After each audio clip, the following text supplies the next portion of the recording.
அஸ்ஸலாமு அலைக்கும் வரஹ்மத்துல்லாஹி தஆலா வபரகாத்துஹு. அல்ஹம்துலில்லாஹி ரப்பில் ஆலமீன் வல் ஆகிபத்து லில் முத்தகீன் வஸ்ஸலாத்து வஸ்ஸலாமு அலா சய்யிதினா முஹம்மதின் வ அலா ஆலிஹி வ அஸ்ஹாபிஹி அஜ்மஈன். கண்ணியம் நிறைந்த அல்லாஹுவின் நல்லடியார்களே,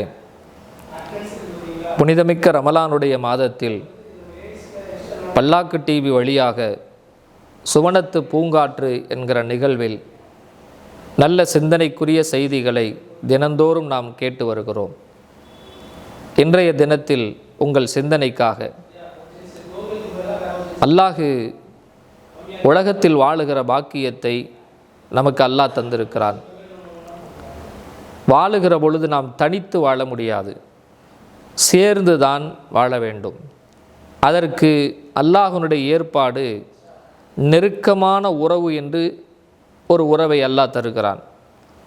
அதை அல்லாமல் வேறு சில உறவுகள், நட்புகள் என்று உலகத்தில் நாம் வாழ்வதற்கான, நம்முடைய இன்ப துன்பங்களை பகிர்ந்து கொள்வதற்காக, பரிமாறிக்கொள்வதற்காக அல்லாஹ் சில உறவுகளை ஏற்படுத்தி தந்திருக்கிறான், சில நட்புகளை ஏற்படுத்தி கொடுத்திருக்கிறான். இதில் இந்த உறவுகள் நாம் எப்படி வைத்து கொள்ள வேண்டும், நம்முடைய நட்பு எப்படி இருக்க வேண்டும் என்பதை திருக்குரானிலே நமக்கு அல்லாஹ் ஒரு அறிவுரை சொல்லி காண்பிப்பான். நல்லதும் கெட்டதும் அல்லாஹுவால் தரப்பட்டது தான்.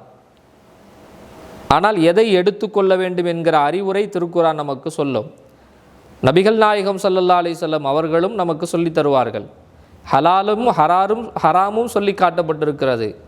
ஹலாலை எடுத்துக்கணும், ஹராமை விட்டுறணும்னு நமக்கு அல்லாஹுவால், ரசூலால் நமக்கு வழிகாட்டப்பட்டிருக்கிறது.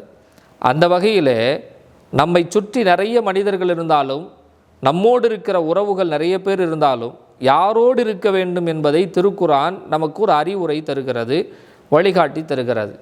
யா அய்யுஹல்லதீன ஆமனு, ஈமான் கொண்டவர்களே, இத்தகுல்லா, அல்லாஹுவை அஞ்சிக் கொள்ளுங்கள், வக்கூனு மஅ ஸாதிகீன், நல்லோர்களோடு நீங்கள் இருங்கள் என்று அல்லாஹ் சொல்கிறான். நல்ல மனிதர்களோடு நாம் நட்பு வைத்து கொள்ள வேண்டும், நல்ல மனிதர்களோடு நாம் உறவு வைத்து கொள்ள வேண்டும் என்கிற அறிவுரையை திருக்குரான் நமக்கு சொல்கிறது. நல்ல மனிதனோடு நட்பு வைக்கிற பொழுது நமக்கு என்ன கிடைக்கும், அதன் மூலமாக நாம் என்ன பயனை பெறப்போகிறோம் என்பதை நபிகள் நாயகம் ஸல்லல்லாஹு அலைஹி வஸல்லம் அவர்கள் ஒரு அழகான உதாரணத்தை நமக்கு சொல்லி காண்பித்து சொல்வார்கள். நல்ல மனிதனுக்கான அடையாளம் என்ன என்றால் கஸ்தூரியை போல. நல்ல மனிதன் கஸ்தூரியை போல. ஒன்று, கஸ்தூரி என்கிற அந்த வாடை அவன் மூலமாக நமக்கு கிடைக்கலாம், அல்லது அவனோடு இருக்கிற பொழுது நாம் அந்த மனத்தை பெற்றுக்கொள்ளக்கூடிய வாய்ப்பும் நமக்கு கிடைக்கும். நம்ம விளங்குற மாதிரி சொல்கிறதா இருந்தால், பூவோடு சேருகிற நாரும் மணக்கும் என்று சொல்வார்கள். பூவோடு சேர்ந்த நாரும் மணப்பதை போல நல்ல மனிதர்களோடு சேர்ந்து இருக்கிற நமக்கு அந்த அவன் செய்த நல்லமலின் பரக்கத்தால் நமக்கும் அதனுடைய பரக்கத்து கிடைக்கும். அவனுக்கு என்ன அல்லாஹ் செய்கிறானோ அதெல்லாம் நமக்கு கிடைக்கும். கெட்ட மனிதனுக்கு என்ன உதாரணம், கொல்லம்பட்டறையில் இருக்கிற அந்த புழுதிகளை போல. அவனுக்கு கூட பழகினா என்ன கிடைக்கும்னா, அவன் அந்த நெருப்பில், அந்த சாம்பல் புகையில் அவனுடைய முகமெல்லாம் கருகி போய் அவனிடத்தில் நறுமணம் இல்லாமல் எப்படி இருக்குமோ அதுபோலத்தான் நமக்கு ஒரு கெட்ட மனிதரிடத்தில் பழகிற பொழுது நமக்கு இப்படி ஒரு கெட்ட நிலை ஏற்படும். அதனாலே உங்களுடைய நண்பர்களை நீங்கள் கஸ்தூரி மாதிரி வச்சுக்கங்கன்னு சொல்கிறாங்க ஸல்லல்லாஹு அலைஹி வஸல்லம். இப்படிப்பட்ட நண்பர்களை நீங்கள் தேர்வு செய்து கொண்டால், நாம் செய்கிற அமலில் கொஞ்சம் முன்ன பின்ன இருந்தால், குறைகள் இருந்தால், அந்த நண்பனின் பொருட்டால், அவனின் பரக்கத்தினால், அவனின் வழியினால் நாமும் சுவனம் செல்லக்கூடிய வாய்ப்பு கிடைக்கலாம். திருக்குரான் அதற்கு நிறைய உதாரணங்களை நமக்கு சொல்லி காட்டுகிறது. சொர்க்கத்தில் மனிதர்கள் தான் இருப்பார்கள். மனிதர்களுக்குத்தான் கேள்வி கணக்கு. அவனுக்குத்தான் அல்லாஹு தாலா தீர்ப்பு சொல்வான். நீ சொர்க்கவாசி, நீ நரகவாசின்னு அல்லாஹ் தீர்ப்பு சொல்வான். மனிதர்களை கடந்து அல்லாஹு யாரையும் விசாரிப்பதில்லை. ஆடு, மாடு, கோழி, விலங்கினங்கள், பறவைகள் யாரையும் அல்லாஹ் விசாரிக்க போவது கிடையாது. மனிதர்களுக்குத்தான் கேள்வி கணக்கு. அப்படி கேள்வி கணக்கு கேட்டு தீர்ப்பளித்து சொர்க்கவாசினா அவன் சொர்க்கத்துக்குள்ளே போவான்.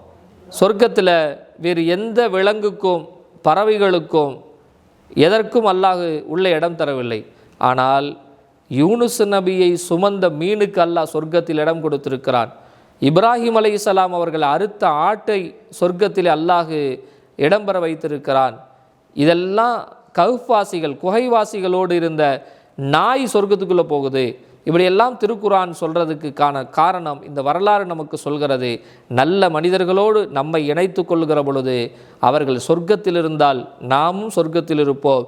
எனவே தான் அல்லாஹ் சொல்கிறான், நீங்கள் நல்லோர்களோடு இருங்கள் என்று அல்லாஹ் சொல்கிறான். நம்மை சுற்றி உள்ளவர்களை அல்லாஹ் நல்லவர்களாக இருக்க செய்வானாக. அந்த நல்லவர்களோடு இருக்கிற பாக்கியத்தை அல்லாஹ் நமக்கு தருவானாக. அஸ்ஸலாமு அலைக்கும் வரஹ்மத்துல்லாஹி தஆலா வபரகாத்துஹு.